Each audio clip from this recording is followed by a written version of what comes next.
there, everybody. Welcome back to my channel, Boomy Reactions. My name is Boomy. Thank you for watching, my lovelies. Now, today, guys, I have an exciting video for you food enthusiasts out there. So this is all about chilies. So yes, it's kind of like an introduction to Mexican chilies. So this video is called "You Can't Cook Mexican Without Knowing Chilies." So I'm very new to Mexican cooking. I don't claim to be very good at it. I don't claim to be experienced in it, but I'm getting there. I very much enjoy Mexican food, so I definitely need to start trying a few new recipes. But I'm not going to lie, I'm very intimidated by all of these dried chilies. There's so many of them. Half of the names I struggle to pronounce. And I think I need a little bit of a kind of a beginner's guide to chilies, which I'm assuming this is very much what this is. I need some methods of how to, I don't know, like increase your spice tolerance, like a dipping my toe into the realms of chilies, because I am a wuss. I'm not great with spice, but I think I can build it up, you know. So this video has been requested from one of my wonderful patrons. Thank you so much. You know who you are. It's actually come through Buy Me a Coffee. So let's crack on with this video. And Anonymous, you say, here is a link that may interest you. It discusses the different types of chilies. So let's have a look at all these different types of chilies. Some of them I recognize straight away, some of the names, because y'all have sent me so many. I still haven't got round to trying them in some recipes, but I definitely need, I need to shake a tail feather. I need to move my bum and get doing some of these recipes. So let's watch this video, shall we? And guys, if you are enjoying these reactions, don't forget to hit that like and subscribe. Thank you so much, my lovelies. If you're interested, I do have a Buy Me a Coffee account, and that link is over here. And if you would like to help support this channel any further, I do have a Patreon account. If you fancy checking that out, that link is in the description below. Bring on the chilies. If you're like most people, you probably think the point of a Mexican chili is to make something spicy. But if you're only looking for heat, then you're missing the entire conversation. Oh, okay. In Mexico, chilies aren't just an ingredient. They are the architecture of flavor. Some are sweet, like say a raisin. Some are smoky, like tobacco. While others can add a bright citrusy acidity that can transform your boring stew into a masterpiece. Now, if you've ever wondered why your home-cooked Mexican food isn't the same, maybe it tastes flat compared to, say, your favorite local spot, then the answer is almost always right here. Today, we're not just going to learn names. We're going to unlock the secret language of a Mexican chili. We're going to... Oh my gosh. So they're a lot more versatile than I think I for one, realized. I do fall under the trap of assuming that the purpose of having chilies in these dishes is just to generate spice. But okay, so there's other flavor profiles going on there. Citrus notes, did they say? One brought into a dish. Smoky, I've heard Cowboy Kent Rawlins talk about quite often when he makes his recipes and incorporates all these different chilies. So yes, I know that one.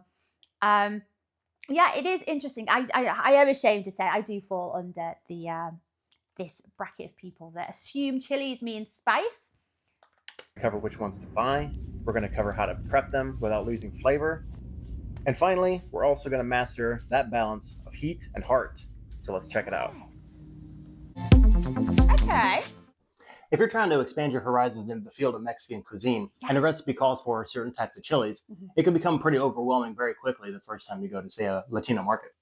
And so what I want to try to do is, I myself just blindly followed recipes where it said, like, you need 2 guajillo, 2 ancho, and 3 pasilla. I'm one of these people that, like I mentioned, I'm not great with spice, so I immediately get quite intimidated by with the idea of using an awful lot of them in recipes. So it is good to know that it's not always just about the spice. Or 3 arbol, or whatever the case may be. And I was like, okay, this is what they called for. And I'm sure a lot of it stems from tradition. But what I want to do here is to try to demystify some of the different chilies, and also just create a flavor library so that we can figure out exactly what is the difference between the very similar looking arbol versus puya, besides the color, or similarly, the guajillo versus the pasilla. It's crazy that there are these many chilies that are used in Mexican cooking. I've said a few times, like here in the UK, in the majority of our supermarkets, you might, if you're lucky, you might find about 3 different species, different types of chilies on the shelves. And they range from bird's eye chili, just a generic chili. I don't even know what it is. It's just marketed to us as chili. And then you might find like, a bit more adventurous, more like a Scotch bonnet or something like that. Nothing like a Carolina Reaper, not quite that adventurous. But yeah, there's not an awful lot available to us in our normal supermarkets. You could probably buy them through Amazon or whatnot. But yeah, it's so as a British person, it's very exciting seeing that there's just so many that are quite frequently used in your everyday Mexican recipes. So I still can't pronounce half of them. Right, very similar shape, different color. Not to mention the different jalapeno varieties, which could be chipotle chilies in adobo, which come in a can that I'm sure you're all familiar with. The chili meco, or the chile morita. All 3 of these are chipotle chilies, which come from the jalapeno. But the way that they are prepared for market gives you a very different flavor profile indeed. I didn't know that. So chipotle chilies are derived from jalapeno. So that jalapeno pepper looks very much like our generic chili that's just marketed to us as chili. So if you type in chili in your supermarket or you're doing your order online, that looks like the generic chili that comes up. I think it must be a jalapeno. So what I want to do is I want to take each individual chili and make its own sauce. And then that way I can do a side-by-side taste test so that I can understand and then hopefully impart to you so that you can understand what exactly, or rather why exactly, does the recipe call for puya or pasilla or ancho, so on and so forth.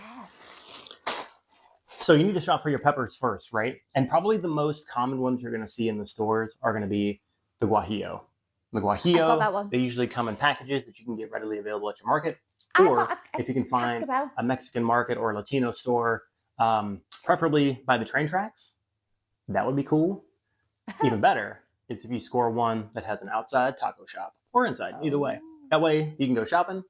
If it's lunchtime, whatever time, anytime's a good time for a taco. You can just, you know what I'm saying? It absolutely is. What we want to do is whenever you go shopping for your chilies, what you want to do is just make sure that they're pliable, right? This ensures maximum freshness, and they should be really good, have a good smell, just like you would at the supermarket, right? You're going to go shop for peaches or whatever else, melons, this kind of stuff. You want to make sure that you get the freshest that's available for you. Yes. Now, I have this one here for demonstrational purposes. Now this one, if I give it, right, we don't want that. Don't want it to be too This just means a couple things. One, the moisture is all taken out. Yeah. So you're going to have to use more water to rehydrate these dried up chilies, and that's going to obviously dilute your flavor. Yeah. We also want the fresh ones because we're going to just clean the outside ever so briefly, and then we're going to take these and we're going to, if we're here to maximize flavor and complexity, we're going to give these just a slight toast, just like you would for whole spices like coriander, cumin, peppercorns, these kind of things, right? We're going to do the same thing for our chilies. So all you want to do is just put a slight toast on this. You don't want to burn it. You don't want to char it. You don't want to get blisters. You just want to get some color, all right, just to kind of awaken those flavors. If they do go beyond the point of, say, burning, then you want to go ahead and ditch it because it's either going to be acrid, bitter, or both. Yeah. And that's not a big flavor profile that we want to experiment with here.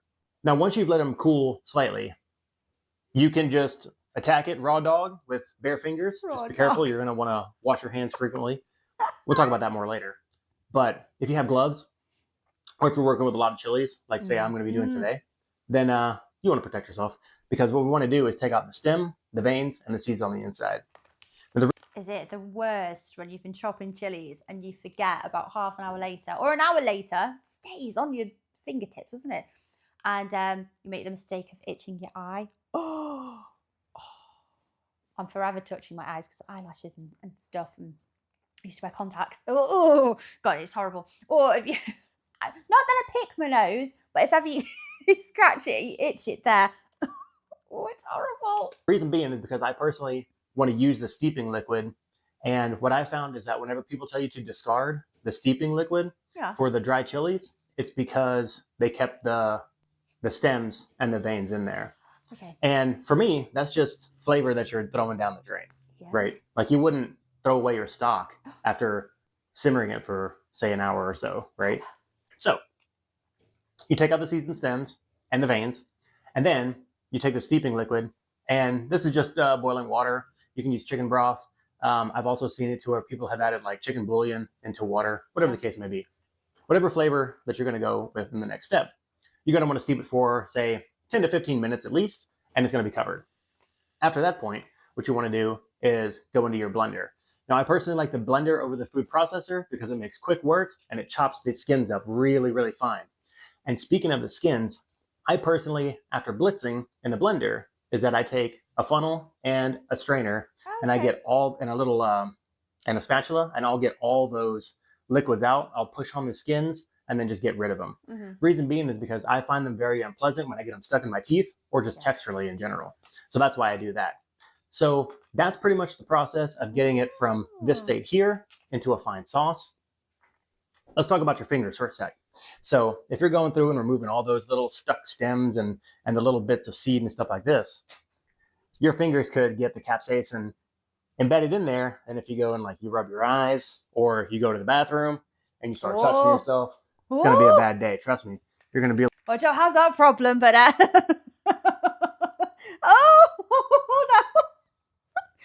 one hurts. Like, what is the sensation I'm feeling? And not in a good way, right? So I've heard a lot of different wives' tales about how you get this through. You use ketchup, you use mustard, you use mayonnaise, you rinse your water with cool water, you dip it in milk, you do all this weird stuff, lemon juice. But none of it works. Honestly, the best way that I have found is like you don't want to get what my wife calls jalapeno hand mitts. What you want to do is take an 8-ounce mug, fill it with water, and get it tepid, right? I don't really want to use hot water. I don't want to use cold water. You want tepid water. And so tepid just means room temperature, by the way. And then you're going to add bleach, only 5%. So this is probably in the neighborhood of, say, like 7 mils or a quarter of a teaspoon. Put the bleach in there, stir it around, dip your fingers in, make sure you work it into the nails, like especially if you're working your nails in the seeds. That way, when you go to wipe your eye because you're watching a sad movie or whatever, you're not going to start burning at the same time. That's the best way that I found. And wash your hands afterwards, obviously. Yes. Otherwise, now we're ready. They would be burning from something completely different. It would be the bleach instead. No, I've not tried that one. It seems like a bit of a no-brainer, doesn't it? It kind of starts decomposing an awful lot of organic matter. Oh, not tried it. I have heard the lemon juice one. It doesn't work. For the taste test, as Claudia would say, it's the best part. So that's what's up. So I got my spoons right here. That way I don't cross-contaminate. I got a little bit of water so that I can kind of palate cleanse myself. It's got a little bit of apple cider vinegar in there, just that I can get like a fresher go. So yes, definitely. Let's go. Let's start with the one that I think is going to be the most mild and probably the most readily available, and probably the most that you've heard of is the chili guajillo. This one, really rich red flavor, comes with a Marisol chili, which is dried. Let's go ahead and give it a flavor. Little flavor test.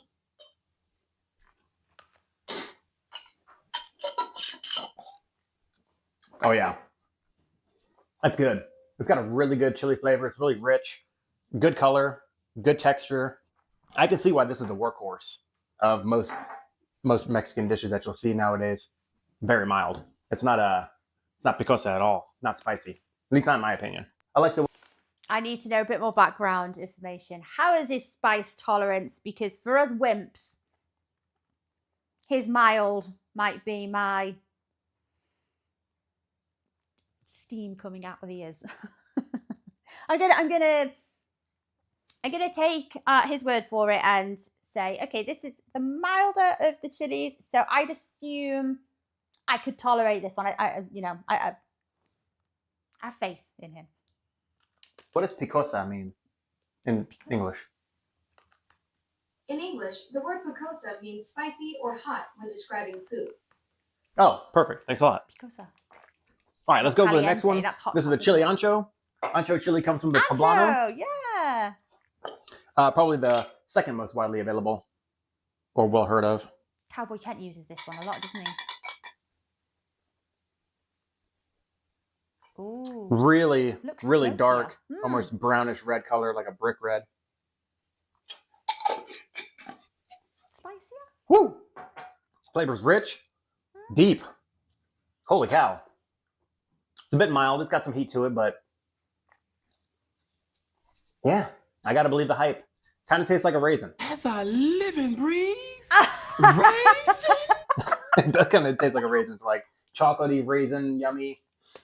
That summed up just what I was thinking. Really? A raisin? It tastes like raisins? Okay. Like, yeah. All right, next one we're going to do is the chili puya. Chili puya. Let's see. It's got yes. really good brown I've got some color. of these. Almost said brown flavor. It probably has a brown flavor. Let's check it out. A brown flavour. Umami flavour. Whoa. Oh, that is good. I don't work with this one too much. In fact, like the only time I've ever really heard of puya chilies was from my uncle. I believe he puts it in his tamale recipe. It has like a really mild spice level. Okay. It's not too pica. Ooh, Pica. I like that is delicious. So the puya, it gets its name for like a goad, like a poker, or like a prod or whatever. Oh, okay. And I'm telling you, it's poking me right where I itch. Which, but yeah, that is a good flavor. I can see this in like in enchilada sauce or like in a salsa. Like you could add this to like salsa roja. Oh my gosh, it tastes delicious. It tastes really good. Like this is the Ron Burgundy of chilies right here. All right, that's all I'm gonna say about that. All right, let's go to the next one. This one is cascabel, the little rattle. Yes, yeah. Right, this one. It's a little bell, isn't it? That Looks like a little rattle. Yeah. Real good color. Ooh, really tangy. Interesting. Almost like It's almost got like, I dare say, like an umami flavor as well. I could see that going really well with like fish.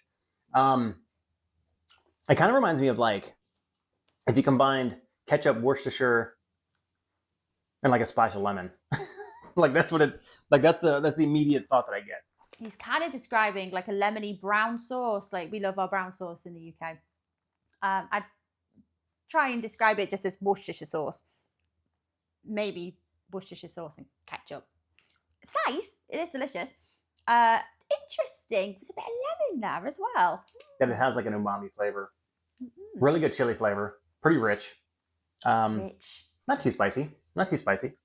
Yeah, I think if you were doing fish tacos, that one would be like on my list personally. That's all I'm saying. Never had fish tacos, guys. Okay. Next one I'm going to do is chili morita. I'm going to do this one next because I want to do it before the chili chipotle mecca. Because I know that this one has like a subtle smoky flavor. It's got real good color. You can smell the smoke in here. It's not like a punch in the face. So I'm excited about this one. Let's go ahead and get rolling. Chili morita. Morita. It's smoky. You can Morita, tell. morita. Nice brown flavor. I mean, a nice brown color. I love how he's describing a flavor as brown. It's like when you describe a flavor as blue. We all know exactly what it means. Banging. Delicious. Banging! This one, mild. A little more spice than the chili ancho in terms of picosa. Spiciness. Real good. It does have a real subtle smoky flavor. So if you want to add a little bit of smokiness without it being overwhelming, chili morita, definitely the way to go. Okay. And it does have the spice of a jalapeno, so keep that in mind as well. See, I could do jalapenos. Next one, chili chipotle mecca. So this was the really dark brown, almost like leather. Looked like leather, right? Oh. Real rich. Like this got a deep smoky flavor. Like this one, if this one was like smoked on the grill, Yeah. this one is like smoked in a barbecue pit. You know what I'm talking about? Oh. It's like, you can just tell, like, you don't get punched in the face with smoke, but if you give it a deep whiff, you can be like, damn. You're like, damn. I love how All right, descriptive anyways, he is. enough talk. Let's do this.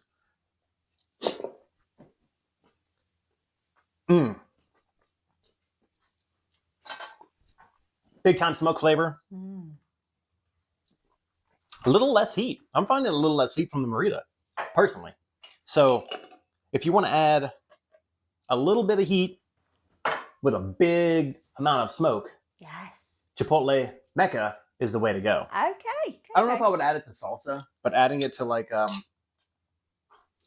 mole or to and like a taco sauce, if you wanted to add like a little bit of smoky flavor without actually going to the smoker, that's your workhorse right there. Oh, All right, next one, chili arbol. Yes, I've got this one, you've probably seen this without even realizing it in your salsa at the Mexican restaurant. Oh. It adds color without That looks adding thinner. too much complexity per se, but there is some spice. Yeah. Okay, so this is a spicy one. Whew. Yeah. It's got good chili flavor. Okay. The kick is there. The spice level is there. It kind of like builds up into like a crescendo. But from what I'm used to, like if you were to do this like straight out of the blender and just like take it and put it in your dish like last night, say, I don't know. I kind of feel like what I'm getting at is that this one mellowed out. The spiciness, don't get me wrong, it's there. It's a good like medium high on the Kozi scale. All right, and the last one is pasilla. Now you can see this one. Yes, it has like a pasilla. really dark brown flavor. Okay. This is spicy. I hate when I do that. It's not a flavor, Koz. Now this one has like a really dark brown. It's very Ooh. dark, isn't it? It's almost like chocolate. It looks like hot chocolate if it were like red, like a little tinge of red, and it kind of smells like hot chocolate, like with chili powder in it. You know what I mean? Like if you just like sprinkle a little bit in there. Let's give it a taste though. The pasilla comes from the chalaca pepper, and it actually means a little raisin. So. Oh.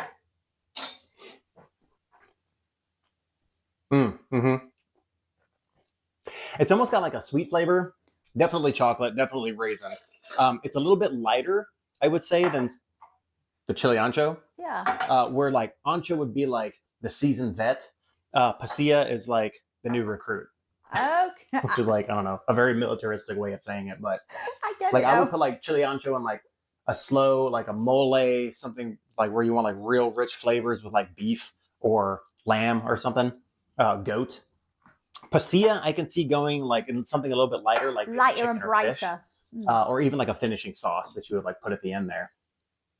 The spicy level, I can feel it, but it's not like pronounced. You know what I mean? Like it adds a little bit of spiciness, but it's not like super picosa. All right, that's it for all 8 chilies that we tested today. I hope that it gives you a little bit more confidence. So the next time that you're reaching for some chilies to add complexity to your dishes, you're going to have confidence in order to execute it. I hope this inspires you as well. Get to cooking, and we'll check you out on the next one. Peace. Similar with the pasilla. Ooh. Blooper. We'll leave that one for bloopers. Do it like, what's that dude? Like Captain Oily, when he does the oil. Or with olive oil. I don't know. I don't know what you call that motion in your teeth.